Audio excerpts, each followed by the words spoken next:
My brother Frank, 40-year-old male, was widowed 6 years ago. 2 years ago he got remarried to Emily, 38-year-old female. Frank has 3 children with his first wife. Ava, 14-year-old female, Noah, 13-year-old female, and Harley, 10-year-old male. Emily also has a son, 9-year-old male, and a stepdaughter from her ex-husband, who she has custody of, 12-year-old female. Frank and Emily started dating just before the pandemic hit. The kids were not aware of the fact Frank was dating. He told them 2 months before the wedding. It was a month later he announced he was getting married and Emily and her kids were moving in. Frank's kids have adapted worse than Emily's kids. The kids have refused to take part in family activities, are distant and cold with Emily and her kids, and have yelled at my brother multiple times, accusing him of replacing their mom and saying, "Fuck Emily, they don't care about Emily, they don't want Emily," etc. Frank, Emily, Ava, Noah and Harley have started attending family counselling, around 7 months or so now.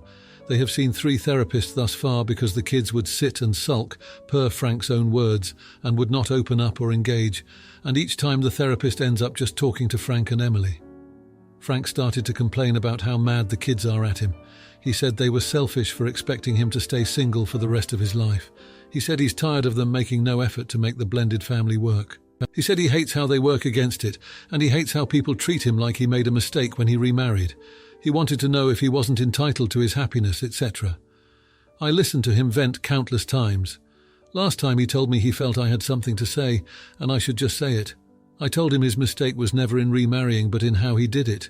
He only told the kids he was dating 2 months prior to his wedding, told them a month later he was getting married, and 3 people were moving in and then married in that 2-month timeline, when everything was still very new and strange to them. I told him most kids will struggle with the idea of their parent moving on after divorce or the death of their parent. That's why people usually spend years dating and getting the kids adjusted, so they have time to process and work through their feelings, to work through the fresh wave of grief that hearing news like that would bring. I said dating and letting everyone get to know each other over a period of time and helping the kids through is the best way to make a blended family. He got mad at me and told me he shouldn't have to adjust his timeline for anyone, not even his kids. I asked him how he'd feel to hear Dad is dating someone 30 years after our mum died.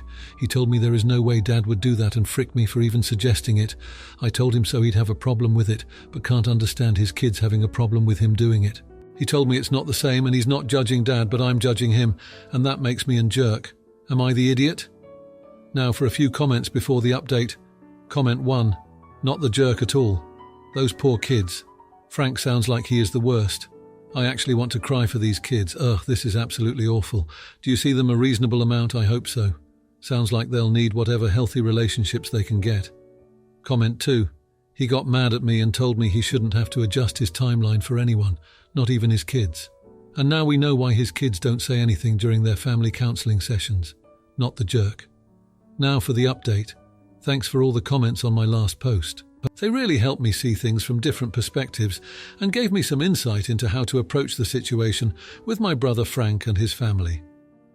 Well, it's been a week since I last shared what was going on, and let me tell you, things have taken quite a turn. After our last conversation, Frank and I didn't talk for a few days. He was pretty upset with what I had said, and I guess he needed some time to cool off. But then, out of the blue, he called me up and asked if we could meet for coffee.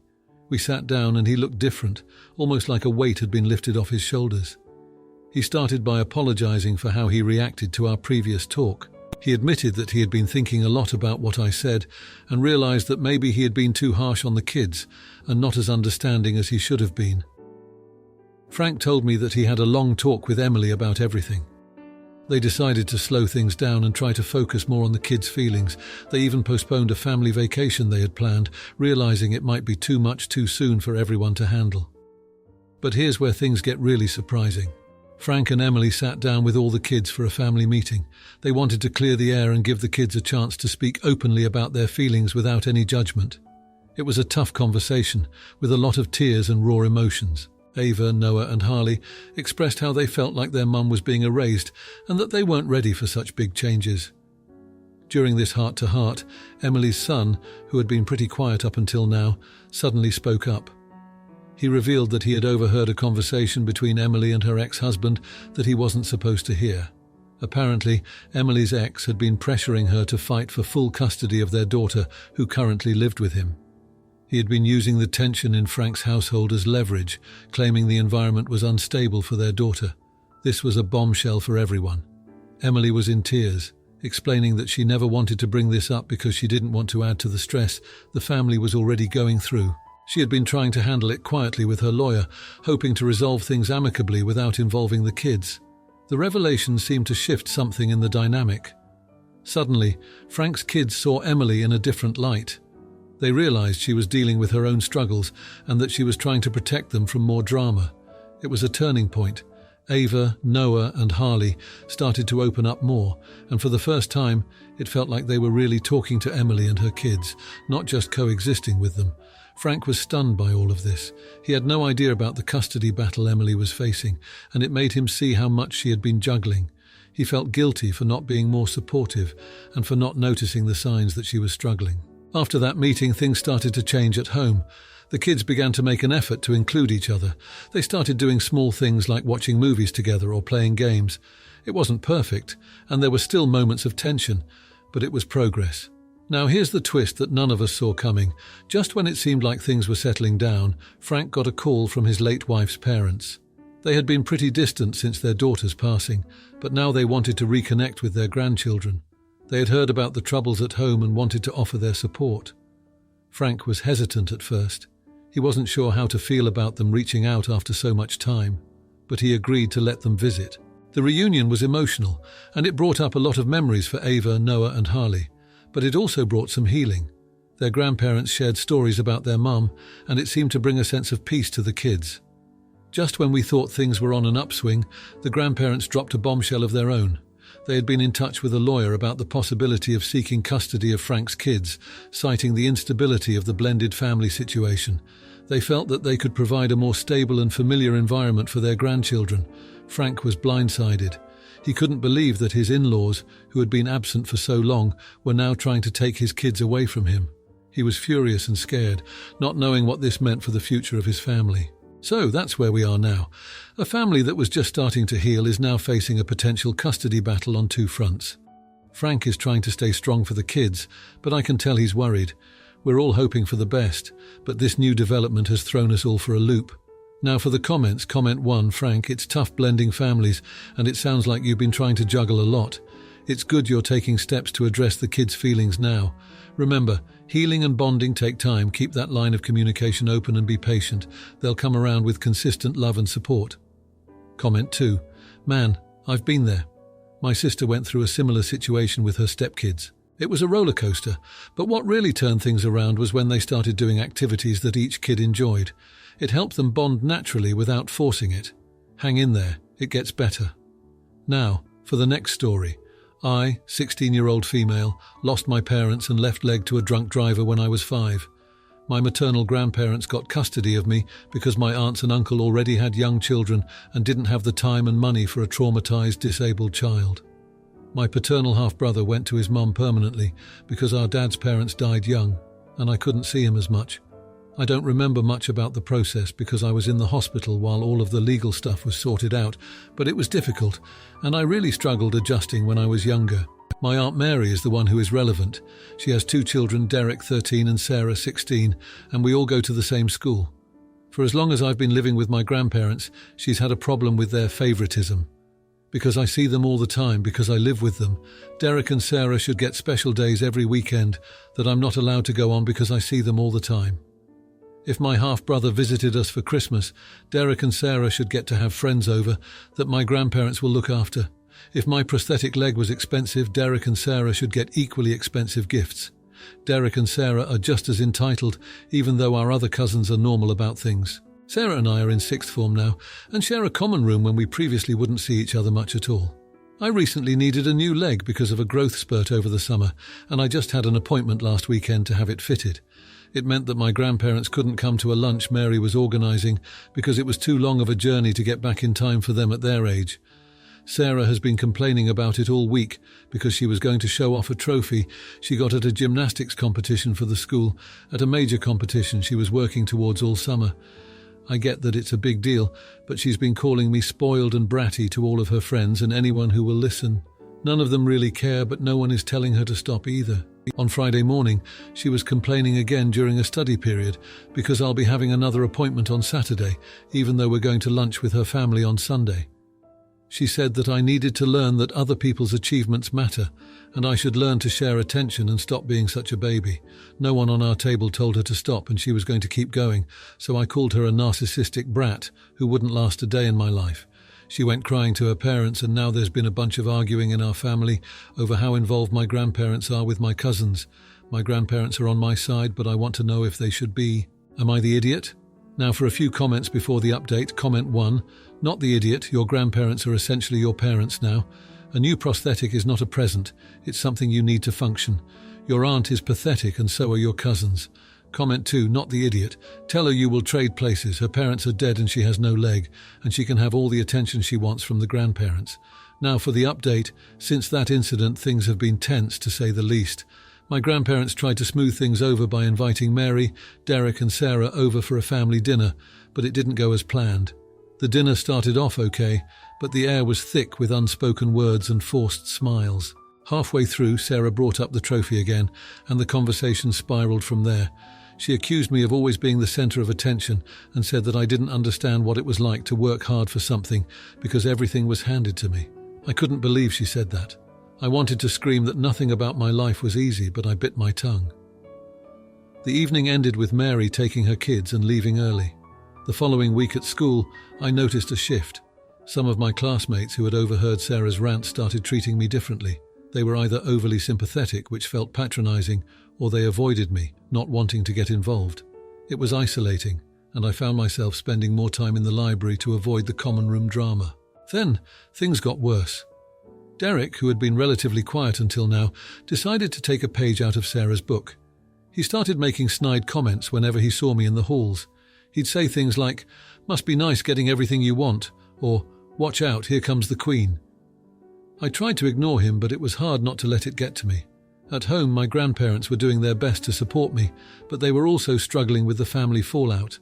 They felt guilty for the tension between them and Mary, and they were worried about how this was affecting me.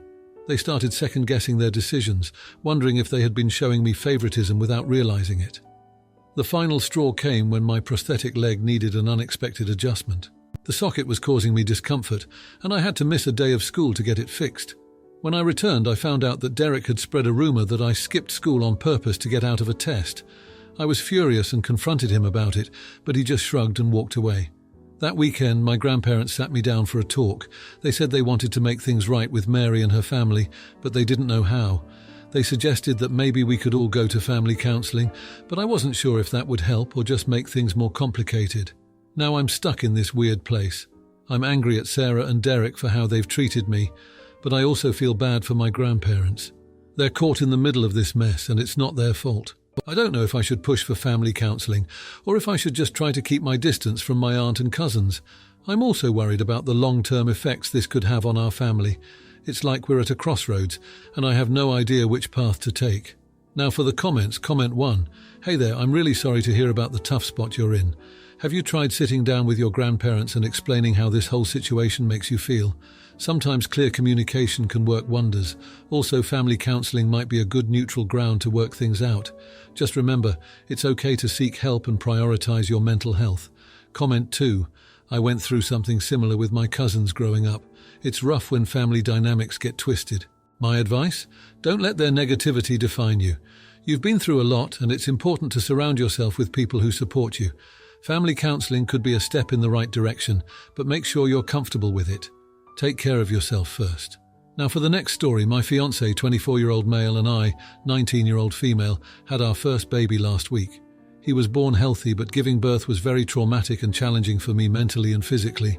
I had an emergency C-section after being in labour for 3 days. I still feel extremely hazy and disconnected from reality.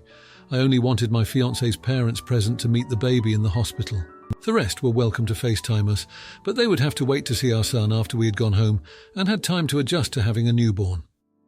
I'm not close with my family because I left home at 18 to escape their abuse. Almost none of them are allowed contact with my child because of the way they treated me and my siblings. My fiancé's family is a very close-knit group, and all of them have been very kind and welcoming to me up until this point. I wouldn't be marrying into the family if they weren't. The only one I've had issues with is my fiancé's brother, 30-year-old male, who has autism. He makes a lot of offhand comments and jabs that are passed off as dark humour. When my in-laws arrived, they brought my fiancé's older brother, whom they care for and allow to live with them. He is diagnosed with autism, but does not have any severe disabilities. I wasn't happy that they had brought him against my wishes, but I didn't say anything considering everything I had gone through. My fiancé's brother was insistent on holding our son. He was loud, had an attitude, and had a strong odour. His clothes were dirty and his hair was greasy. It was like he hadn't showered in weeks. Again, I didn't comment on his hygiene, but I tried to explain that I didn't want anyone holding the baby right now, except my in-laws. I was as kind as possible. My in-laws told me that he didn't mean any harm and that he could wash his hands. I told them no again, and my fiancé backed me up when they didn't calm down. My father-in-law took his son home, and my mother-in-law stayed and apologised, but my fiancé's brother is apparently deeply hurt and texted my fiancé to tell him not to marry me because I'm driving them apart and a witch who wants to keep him from his nephew. I'd like to clarify that my fiancé himself has confirmed that his brother was not always this limited and was fairly typical until high school, when he seemed to start exaggerating his diagnosis for sympathy. He hasn't worked a day in his life and relies on his parents for support. He does not shower or even bother to apply deodorant before leaving the house. He would literally wear the same clothes for months if not for his mom doing his laundry. I have no ill will towards people with autism or disabilities. My youngest brother had Down syndrome, and I cared for him as an identified child. My issue is solely with my brother-in-law. Now, for a few comments before the update. Comment 1. Not the idiot. Babies get sick easily. Hygiene is important when someone wants to hold or even be around a newborn. You did the right thing, especially since you are also healing from a major procedure. Comment 2. Why has a man in his mid-20s impregnating and trying to marry a teenager? I'm your age and this is not normal in the slightest. Now, for the update. The first few weeks at home with our baby were a blur of sleepless nights and learning curves. My fiancé was a rock, taking care of both me and our son as I recovered from the C-section. His parents visited a few times, always without his brother, which I was grateful for. They seemed to understand the boundaries we had set and respected our wishes. However, the tension with my fiancé's brother didn't just disappear. He continued to send messages to my fiancé, some apologetic, others filled with anger and accusations. My fiancé tried to handle it delicately, not wanting to cause a rift in the family, but also standing firm on our decision to keep our son's environment as calm and clean as possible. Then, about 2 weeks after we came home, my fiancé's brother showed up unannounced. He stood on our doorstep, freshly showered for once, holding a stuffed animal for our son. It was awkward, to say the least. My fiancé went outside to talk to him, and I watched from the window, holding our baby a little tighter. They talked for a long time, and when my fiancé came back in, he looked drained. His brother had apologized, sort of. He said he understood why we were upset but felt like we were overreacting. He promised to make an effort to be cleaner and more respectful if it meant he could be part of his nephew's life. We decided to give him a chance, setting strict rules for visits. He had to be clean, wear fresh clothes, and he couldn't just drop by whenever he wanted. He agreed, and for a while it seemed like things might be okay. But it wasn't long before the old habits crept back in. He started showing up with less notice, his hygiene slipping again. My fiancé had to turn him away at the door more than once, which led to more angry messages and accusations that we were being unfair. In the midst of all this, my own family drama started to resurface. I received a letter from my estranged mother, full of apologies and pleas for a chance to meet her grandson. It was the last thing I needed. I hadn't told my fiancé about it yet, unsure of how to even approach the subject given everything else we were dealing with. And then, just when I thought things couldn't get more complicated, my fiancé's parents sat us down for a talk. They were worried about his brother, about the family dynamic, and about us. They suggested family therapy, a neutral ground where we could all talk about our issues and try to find a way forward. We agreed hesitantly. The first session was tense, with my fiancé's brother barely speaking to me, but as the weeks went by we started to make some progress, or at least it felt like we were. It's been a month now since our son was born, and life is still a juggling act of new parenthood, family tensions, and trying to find our footing. My fiancé and I are stronger than ever, united in our love for our son and our desire to protect him. But there are still so many questions hanging in the air. Will my fiance's brother truly make an effort to change? Can we find a way to include him in our son's life without the drama? And what about my own family?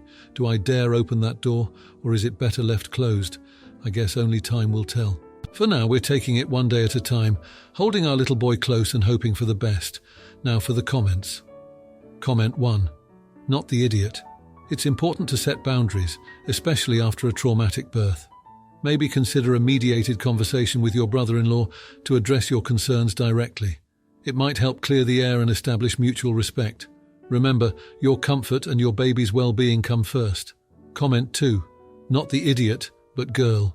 You're navigating a family minefield with more drama than a soap opera. Keep that spine shiny and stand your ground. Maybe get your brother-in-law a soap on a rope as a peace offering. Just kidding, but seriously, protect your peace and that little bundle of joy. If you like this video, you'll probably like these too. Also, while you're here, please consider subscribing. It's your support that keeps this channel alive and allows me to make better and longer videos. Have a great day.